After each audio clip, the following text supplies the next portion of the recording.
কিন্তু এখন লোকের দেখো লাইভলিহুডেরও এক্সপেন্সেস বেড়েছে, আমরা একটা ইনফ্লেশন যে জিনিসটা চলতে তাদের খরচাও বাড়ছে, কিন্তু তার মধ্যে থেকেই তারা যতটা টাকা সরাতে পারে ফিউচারের জন্য দে আর ইনভেস্টিং, এবং তাদেরকে বুঝিয়ে নলেজ দিয়ে না বুঝে ইনভেস্ট করাটা খুব রিস্কি। আমরা পরের 5 বছর হয়তো না কেন রিটার্ন মাঝে মাঝে ফ্রন্ট এন্ডেড হয়, কিন্তু সেটা মনে রাখবো এটা লিনিয়ার হবে না যে প্রতি বছরই 14% হারে সেন্সেক্স ধরে, সেটা কখনো হয়নি, লাস্ট 40 বছরও হয়নি। তার মধ্যে ওরা ইন্টারেস্ট রেট 1981 সালে যেমন 14% ছিল, সেখান থেকে 0 হতে দেখেছি আমরা, সেখান থেকে আজকে 4, মানে অনেকগুলো সাইকেলের মধ্যে হয়েছে। একটা জিনিস আমাদের সবসময় মনে রাখতে হবে, ইকোনমি এবং স্টক মার্কেট কিন্তু একইভাবে রিটার্ন দেয়। কখনো ইকোনমি এগিয়ে চলে, স্টক মার্কেট পিছিয়ে চলে, কখনো স্টক মার্কেট অনেক আগে রিটার্ন দেয়, ইকোনমি ক্যাচ আপ করে। গোল্ড অ্যান্ড সিলভার কিন্তু অনেকদিন ধরেই ভারতবর্ষের রিটার্ন আমরা বানাচ্ছি, তার একটা কারণ আমাদের মাথায় রাখতে হবে যে গোল্ডের অ্যাপ্রিসিয়েশনের থেকে রুপির যে ডিভ্যালুয়েশন হচ্ছে ক্যালকুলেশন ইন্ডিয়ার গোল্ডে, সেটার জন্য হয়। অনেকদিন ধরেই চেঞ্জেস হচ্ছে, লোকে আসছে বুঝছে, এই মিডিয়া সোশ্যাল মিডিয়াতে এত নলেজ হচ্ছে, পেপারে লিখছে, এবং আমরা যখন শুরু করেছিলাম তখন লোকে কিছুই জানতো না, আমাদের কথাতেই করেছে এবং তারা রেখেছে এবং লাভবানও হয়েছে। ইন্টারেস্ট রেট 14 থেকে 0 থেকে they had no other options. আমাদের দেশে কিন্তু এরকমও ছিল যে যখন খুব পড়েছো 5-6, কিন্তু 6 থেকে 8, 0 তো কোনোদিন আসেনি।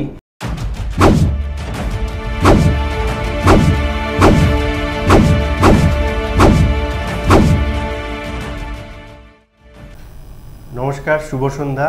আমি জয়ন্ত চৌধুরী।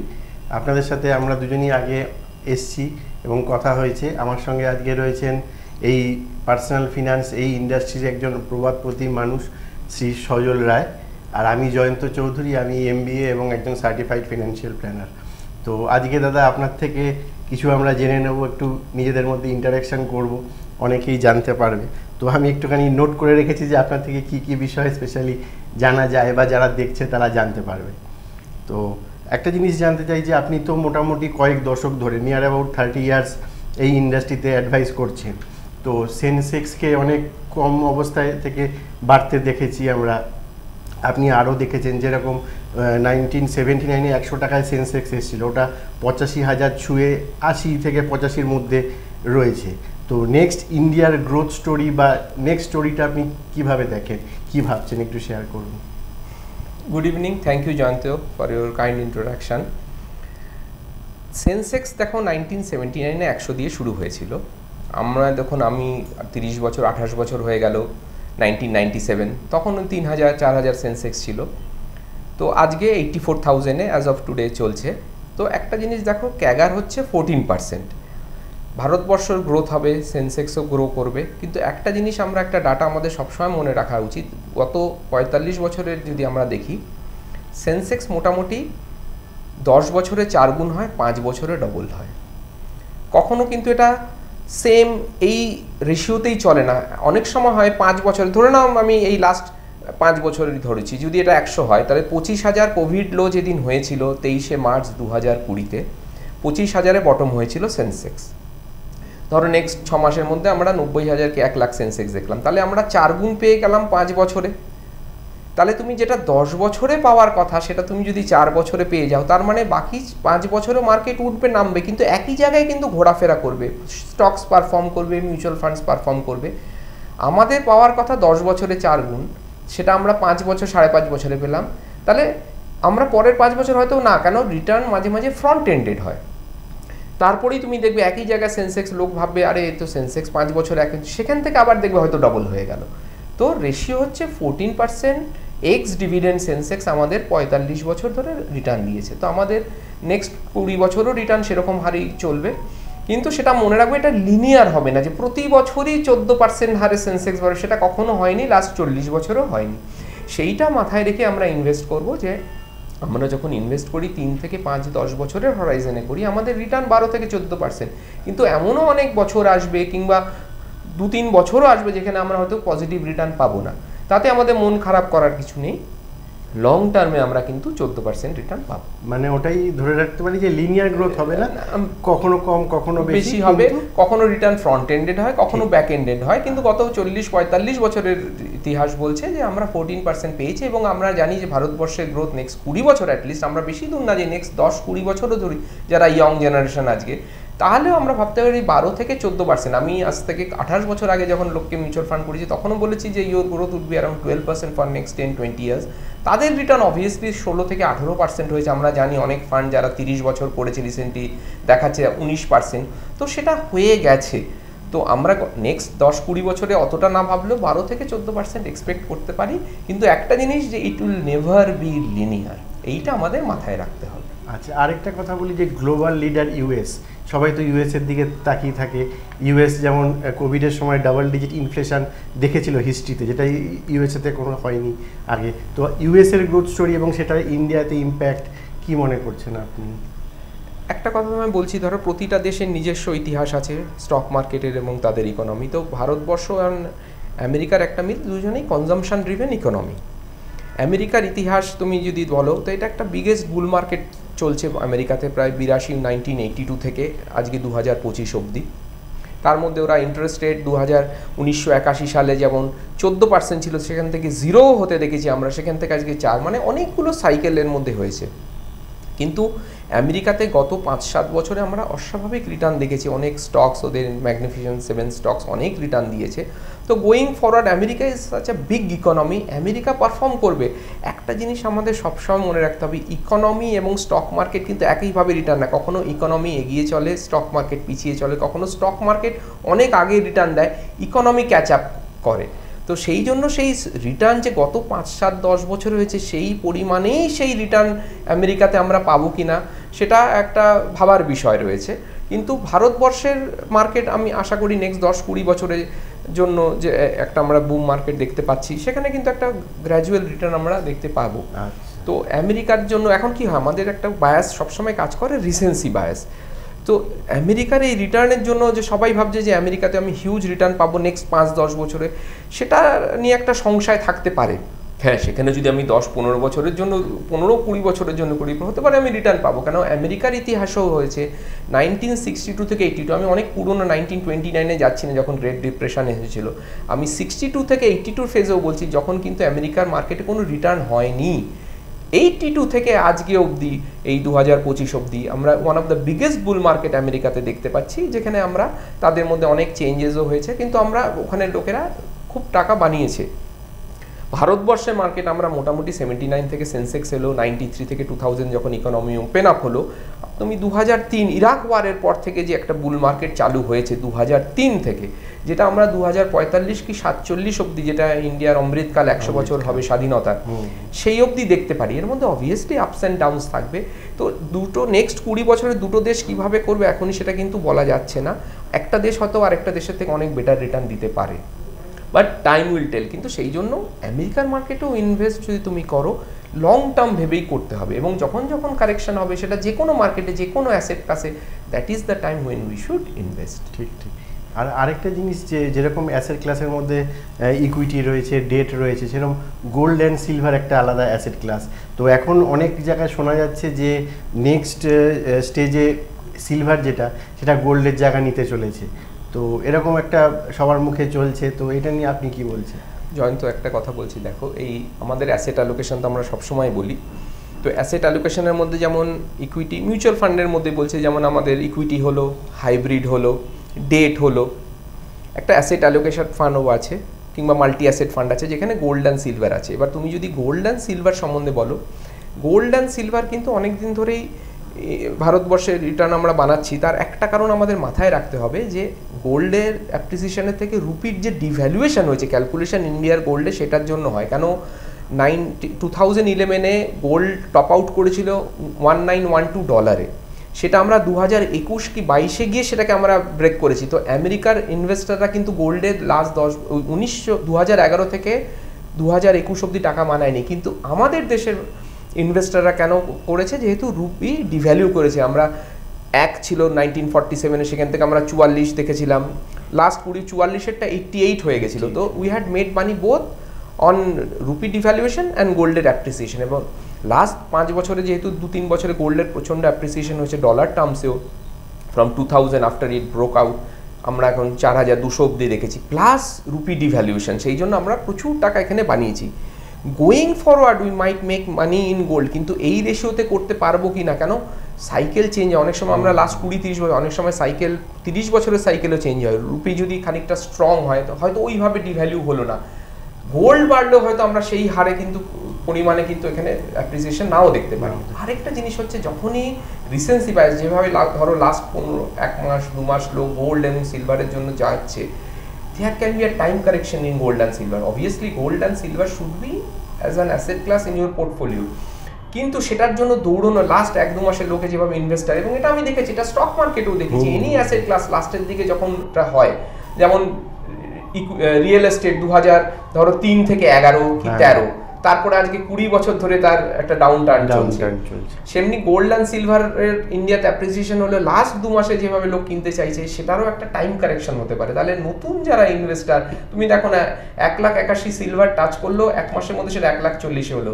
সো একটা বড় কারেকশন যদি হয়, টাইম কারেকশন, লং টার্মে নিশ্চয়ই গোল্ড অ্যান্ড সিলভার এত বাড়ছে মানে they are sniffing something, any asset class when it moves it sniffs something which can happen in future.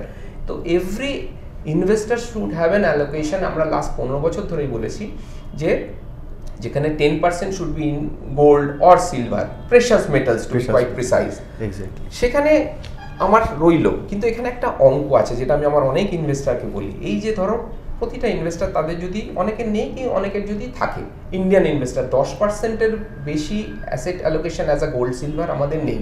আমি কিন্তু জুয়েলারি যেটা হাউস হোল্ডে কেনে সেটার কথা ধরছি না, অ্যাজ অ্যান ইনভেস্টমেন্ট। সেটাতে যদি 50% অ্যাপ্রিসিয়েশনও হয়, আমার 100%-এর 5% কি 10%, তাতে যদি আমার 50% অ্যাপ্রিসিয়েশন হয়, ওভারঅল পোর্টফোলিওতে ডাজেন্ট, মানে এটা আমার মাত্র 2.5 থেকে 5% চেঞ্জ হবে, রাদার দ্যান যেটা আমাদের ইকুইটি ইনভেস্টমেন্ট থাকে ভারতবর্ষের জনগণ যারা ইনভেস্ট করছে mutual fund, we should think about the return there. 90%-এ যদি 20% ইনক্রিজ হয়, rather than 50% or 75% increase on 10%, তাহলে সামটা কিন্তু ম্যাথস ওখানে ডিফারেন্ট হয়ে যাচ্ছে। তো we should think of that investment যেখানে আমার 90%, but there are many investor whose allocation is totally zero, they should put in money for next 5-10 years, but might something can't happen. It's a very volatile world, we know, something which cannot see. Gold and silver might be seeing those things and cycle changes, তো সেই জন্য কিছুটা allocation তাদের gold and সিলভারে থাকা উচিত। কিন্তু প্রচন্ড গাঙ্গ হওয়ার নেই, যখন কারেকশনস হবে we can add on to that. এখন বাই অন ডিপস কনসেপ্টটা ইন্ডিয়ানদের এসে গেছে, ডিআইরা আমরা জানি, apart from systematic investment which is a cult now in Indian investment fraternity, we are buying on dips. So we can buy gold and silver on dips. আমাদের ETF এর এসে গেছে, মিউচুয়াল ফান্ডের ফান্ড অফ ফান্ডস ETF এসে গেছে, we can buy any time. So that is the way we should invest in gold and silver going ahead. There should be some allocation in the portfolio. একদম একদম, এটা তো ঠিকই। তাহলে আর recently যদি কয়েকদিন বলবো না, কয়েক মাস ধরে যে বাইরের ফান্ড এফডিআই বেরিয়ে যাচ্ছে, ইন্ডিয়ান মার্কেট থেকে চলে যাচ্ছে, তো এতে তো সেন্সেক্স নিফটি অনেকটা ডাউনফল হয়েছে আমরা দেখেছি। তো এগুলো কি অদূর ভবিষ্যতে বা ভবিষ্যতে আবার ফিরে আসতে পারে? আপনি কি বলছেন এটা নিয়ে? এটা দেখো লাস্ট কিছুদিন মানে কি লাস্ট 3-4 বছরই এফআইএসরা বেরিয়ে গেছে, তারা দে হ্যাড সোল্ড, মানে they are for many reasons. কেন ওদের এখানে 8% কেন রুপির যে devaluation, they are losing on that side. যতটা অ্যাপ্রিসিয়েশন শেয়ার প্রাইস হবে তো যদি হয়, তার থেকে রাদার দেন ওদের মার্কেটে ইনভেস্ট করলেই বেটার হবে, এবং অনেক অপরচুনিটিস আছে ওর মধ্যে। এফআইএসদের মধ্যে লং টার্ম ইনভেস্টারও থাকে, শর্ট টার্ম মোমেন্টাম ইনভেস্টার্সও থাকে, তাদের কাছে অনেক মার্কেট থাকে, তারা ঘুরে ঘুরে ডিফারেন্ট ওয়ার্ল্ডের ডিফারেন্ট মার্কেটসে ইনভেস্ট করে। তো সেখানে কি হচ্ছে, লাস্ট 3 বছরে ডিআইরা সাপোর্ট দেওয়াতে ভারতবর্ষের মার্কেটে আমরা বড় কারেকশন সেরকম দেখিনি, যেহেতু ডিআইরা প্রচুর পরিমাণে এবং দে হ্যাভ আউটস্মার্ট, মানে এফআইএসের থেকে বেশি অ্যামাউন্টে তারা ইনভেস্ট করেছে। কিন্তু going forward this things can, there is no final thing, মানে eternity, the only constant is change. তুমি এমনও হতে পারে F2সরাও আসতে শুরু করলো পরিমাণে, আর যদি আমি যেটা আমি বললাম যে কোনো দিন হতে পারলো যে রুপি স্ট্রং হলো, মানে যেভাবে ডিভ্যালু হয়েছে না হয়ে কিছুটা স্ট্রং হলো, কিছুটা নিচের দিকে এলো, তাহলে they will make money on the stock prices as well as the rupee appreciation. তখন কিন্তু তারাই আবার চেঞ্জ হবে। তাহলে তুমি ভাবো তখন তো there will be tsunami of money, ইন্ডিয়ানরাও লাগাচ্ছে, তারাও লাগাচ্ছে। তো we should be prepared for everything. আমরা যখন ইনভেস্ট করি, this are things which can change overnight. এখন আগে যে চেঞ্জটা 2-3 বছর হতো, এখন 2-3 মাসে ভোলাটাইল থিংস, এবং এগুলো চেঞ্জ হতে পারে। তো আমাদের এগুলোর জন্য প্রিপেয়ার থাকতে হবে যে ডিআইএসরা ইনভেস্ট করবে, F2সরাও করবে, কখনো বেরিয়ে যাবে, বাট লং টার্মে ওরা যদি আসে, but they have to come. This is the only country which can give you a tremendous growth in coming 20 years. So they have to come someday, আজকে নয়তো কালকে। So I am positive on that. একদম একদম। আর আপনি যেহেতু প্রায় 28 থেকে 30 বছর ধরে দেখছেন মার্কেটটাকে, তখন যে ইনভেস্টার যারা ছিল তাদের হয়তো লাইফস্টাইলটাও অন্যরকম ছিল, সেভিংস ড্রিভেন ছিল। এখন যেরকম মানুষ ইএমআই নিতে খুব অভ্যস্ত, এবং তখনকার দিনে মানুষ হয়তো পোস্ট অফিস বা কিছু এন্ডাওমেন্ট পলিসিতে ইনভেস্ট করতো। এখন কিন্তু বুঝুক না বুঝুক, আমি এমনও লোক দেখেছি বলছে মিউচুয়াল ফান্ড আমি জানি না, এসআইপি আমাকে করে দাও। তো এই চেঞ্জটাকে আপনি কীরকমভাবে দেখেছেন এবং কি ফোরকাস্ট আপনার এটা নিয়ে? এটা দেখো অনেকদিন ধরেই চেঞ্জেস হচ্ছে, লোকে আসছে বুঝছে, এই মিডিয়া, সোশ্যাল মিডিয়াতে এই যে এত নলেজ হচ্ছে, পেপারে লিখছে। এবং আমরা যখন শুরু করেছিলাম তখন লোকে কিছুই জানতো না, আমাদের কথাতেই করেছে এবং তারা রেখেছে এবং লাভবানও হয়েছে। কিন্তু এখন লোকের দেখো লাইভলিহুডেরও এক্সপেন্সেস বেড়েছে, আমরা একটা ইনফ্লেশন যে জিনিসটা তাতে খরচা বাড়ছে, কিন্তু তার মধ্যে থেকেই তারা যতটা টাকা সরাতে পারে ফিউচারের জন্য দে আর ইনভেস্টিং। এবং তাদেরকে বুঝিয়ে নলেজ দিয়ে, না বুঝে ইনভেস্ট করাটা খুব রিস্কি। একটা ক্লায়েন্ট দুদিন বাদে করুক, ব্রেন স্টর্মিং সে প্রথমে করে নেবে ভাবার আগে তার কি দরকার, তার গোল কি, তার অ্যাসপিরেশনস কি। কিন্তু সে যখন ইনভেস্ট করবে সে লং টার্মে তাকে বুঝেই সেটা ইনভেস্ট করতে হবে। আগে অপশনস ছিল যেটা তুমি বললে, bank, post office and insurance, because people use to look insurance as an investment, which is very wrong. কিন্তু এখন লোকে সেটা বুঝে, এবং নিউ জেনারেশনস যারা আসছে জিনিসটাকে জেনে বুঝেই করছে যে এটা আমার লং টার্ম অ্যাসেট অ্যালোকেশন। একটা থাকবে equity. To beat inflation simple হচ্ছে, to beat inflation there are 2-3 things, one is equity, one is real estate and one is gold বলে। তো রিয়েল এস্টেট আমি এটা নিয়ে আলোচনা করতে চাই, you can see the return over last 10-15 years which is illiquid. কিন্তু যে জিনিসটা এত liquid, gold is also liquid, you can sell off any time. তো গোল্ড অ্যান্ড ইয়ের যদি আমি রাখি, তো to beat inflation you have to be in equity. And to become wealthy, fixed deposit cannot make you wealthy. Either you have to be a businessman, entrepreneur, or you have to invest in somebody else's business through stock market. As simple as that.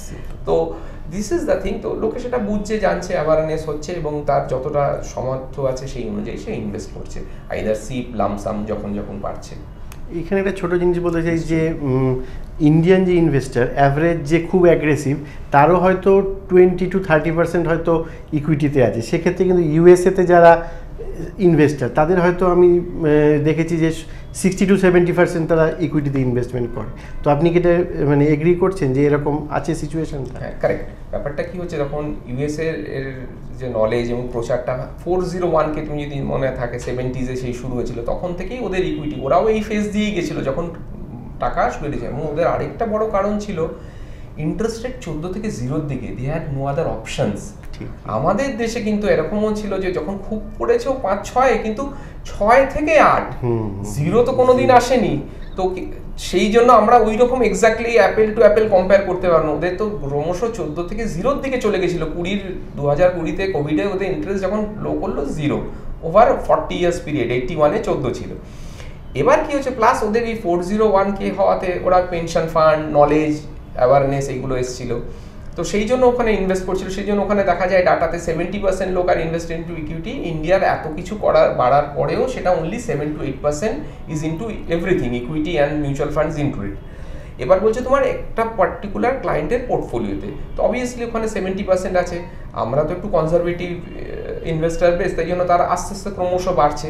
এবং তার মধ্যে different ইনভেস্টারের different, কারোর হয়তো একটু equity heavy আছে, but better you have a diversified portfolio, কিছু liquid রইলো, কন্টিনজেন্সি ফান্ড রইলো, এবং কিছুটা ইকুইটি হলো। এবং অ্যাকর্ডিং টু যে ধরো শুরুই করছে, কারণ ভারতবর্ষে তো এখন অনেক ইনভেস্টার রয়েছে যারা 40-50 থেকে শুরু করেছে, যারা 20-তে শুরু করেছে তাদের আলাদা ব্যাপার।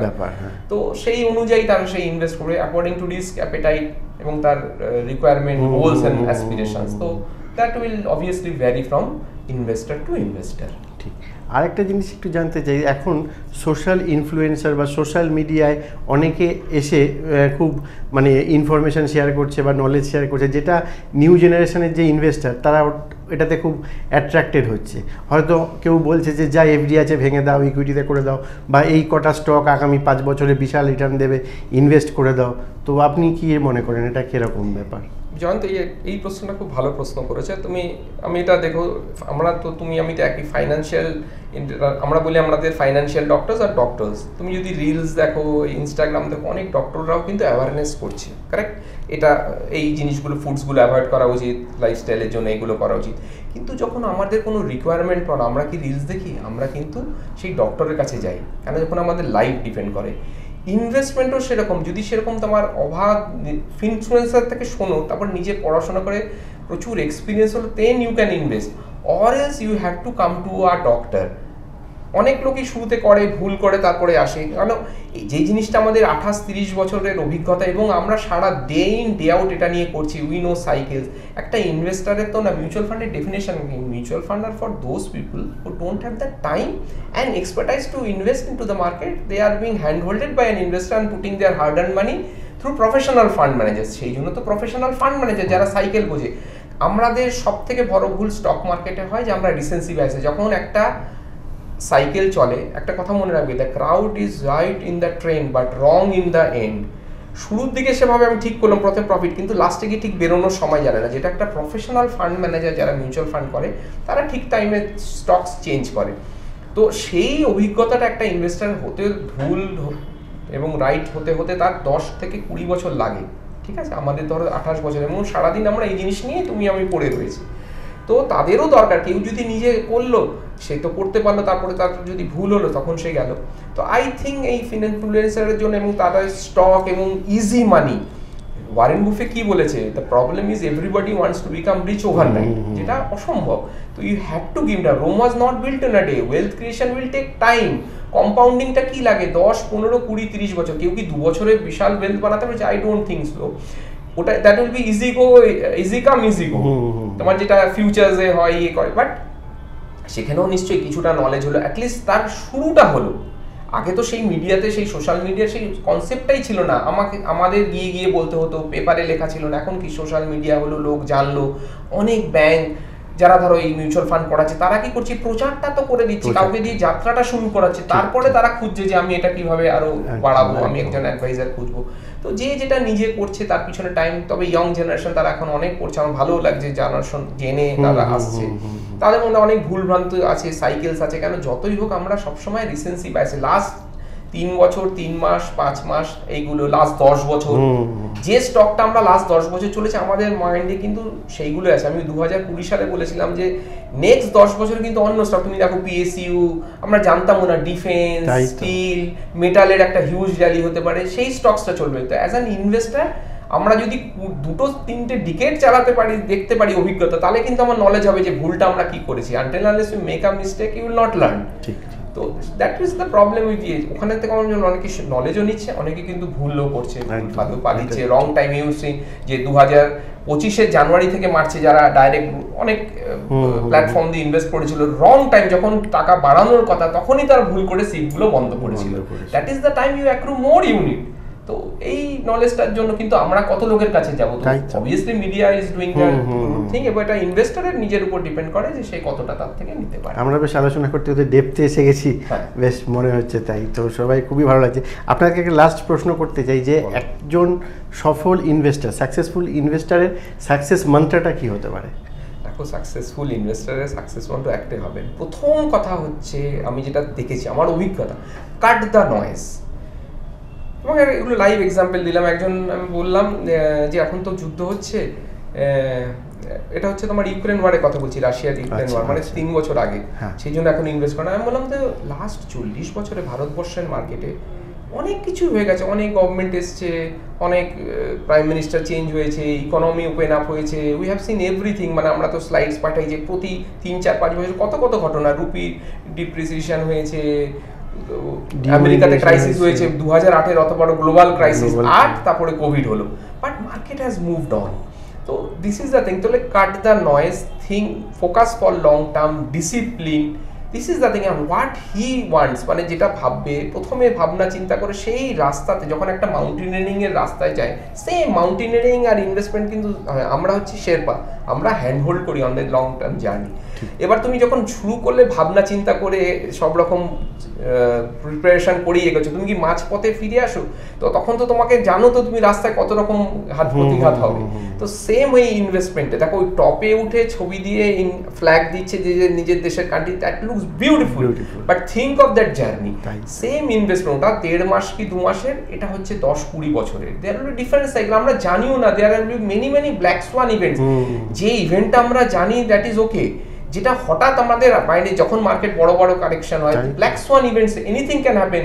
অনেক ব্যাংকের গ্লোবাল ক্রাইসিসে ব্যাংক পড়ে গেছিল, হয়েছিল, তারাও সামনে উঠেছে। তো anything will happen in next 20 years, যারা আজকে 30 বছর 25 বছরে শুরু করছে। তো we should be prepared for everything. We should put that money which we can allocate for 10, 15, 20 years. We should cut the noise and stay focused, and according to our age, আমাদের যত আসবে, আমাদের প্রেরোগেটিভস চেঞ্জ হবে, aspirations change হবে, goals change হবে, accordingly funds আমরা change করব, এবং সেই নিডস অনুযায়ী আমরা তার নিজস্ব অ্যাডভাইজার থাকবে সেখানে বসবে, যে নিজে ভালো ভালো স্টকসে ইনভেস্ট করতে পারে সেখানেই করবে। But goal should be long term. তুমি একটা এক্সাম্পল দিচ্ছি ইনভেস্টমেন্টের। সিলভার ধরো এই 1 লাখ হবে, আমি আজ থেকে 10 বছর আগে গড়িহাট অঞ্চলে আমি ধরো সোনার দোকান ওদের বলেছিলাম, আমি পড়েছি 1 লাখ হবে। ইট টুক 10 ইয়ার্স, তখন 45,000 ছিল 1 লাখ। 1 লাখ থেকে 1,80,000 গেল 2 মাসে। এটা কি বোঝাচ্ছে? when return comes, they come like a tsunami. I have to be in the market. এই জন্য দুটো কথা, there will be decades when nothing happens, and there will be years when decade happens. We should be prepared for that return. খারাপে যেমন আমি যদি ওই সময়ই মার্কেটের বাইরে থাকি, টাইমিং করা, and Peter Lynch said time in the market is more important than timing the market. আমরা এগুলো জানি, কিন্তু আমরা ভুল করি। নয়েজ, এই সময় মার্কেট এটা খারাপ, এখন করা উচিত না, এই নানা রকম বন্ধু বান্ধব এখন সবাই তো থিং ইজ দ্যাট আমাদের রেডি থাকতে হবে। রিটার্ন যখন আসবে না, যে কোনো অ্যাসেট ক্লাসে হঠাৎ আসে, ওই সময় আমাকে তো রিটার্নটা নিতে হবে। একদম।